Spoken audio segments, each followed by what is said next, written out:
We find unfortunately today, many Muslims, they say, or they have in their hearts doubt, or they have bad thoughts about their Creator subhanahu wa ta'ala. They're full of doubt regarding the fact that everything that has happened, everything that will happen, and that nothing will happen except that it has been preordained and predestined by Allah subhanahu wa ta'ala.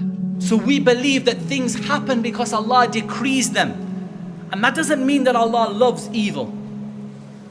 Allah only loves good, but Allah allows evil to happen for a wisdom that is with Him alone. I have heard with my own ears people saying, doesn't Allah know what is happening in Palestine, in Kashmir?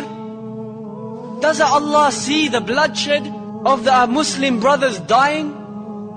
Of our mothers and our sisters being raped in various parts of the world? Doesn't Allah see this? Doesn't He hear the cry of the orphan whose father has been killed, whose uncles and grandfathers have been killed, slaughtered in front of him? Doesn't Allah hear the cry of these orphans? They say, where is the izzah? Where is the honor that belongs to Allah, to His deen, to the Muslims? Where is the victory that Allah has promised us? Where is the help of Allah? Why are Muslims so humiliated? Why are Muslims in a state of humiliation? Isn't the victory and the honor, the help for the believers, hasn't this been promised by Allah? Hasn't He promised us establishment in the earth? So they ask the scholars, the da'is, and the students of knowledge, where is this victory? Where is this honor? The kuffar, they say, are those who seem to have honor, who seem to have the upper hand, who seem to be victorious. The answer, my brothers and sisters, is that certainly these events happen. And certainly along with these events we must realize that nothing happens in this universe except by the qadr of Allah, by the knowledge of Allah, by the will of Allah, and by the wisdom of Allah subhanahu wa ta'ala. We are not more merciful to the oppressed than Allah.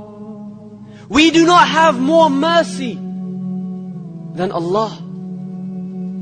Allah does not turn a blind eye to the situation of the Muslims today.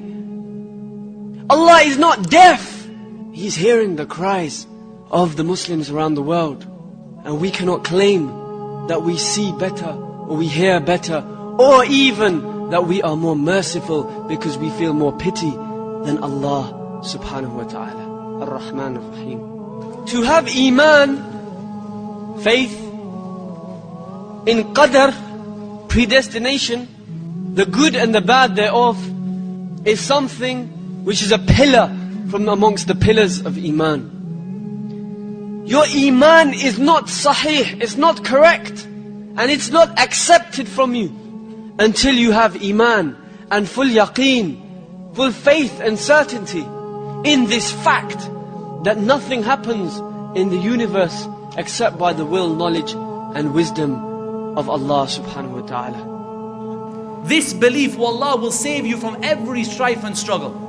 And the Muslims today are in such time of strife and struggle because of this lack of belief in the qadr of Allah subhanahu wa ta'ala. And belief in qadr is not all of one level. At the beginning you say, look, I believe in it.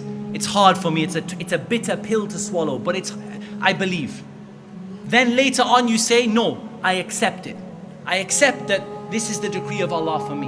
And then above that you become content with it. You start to say the highest level and you say, I am pleased with whatever Allah decrees for me. If Allah decrees that I'm going to be hunted down and chased down in a country by an oppressive, evil person, then that is what Allah has decreed for me, and I'm going to be happy with what Allah subhanahu wa ta'ala has decreed for me.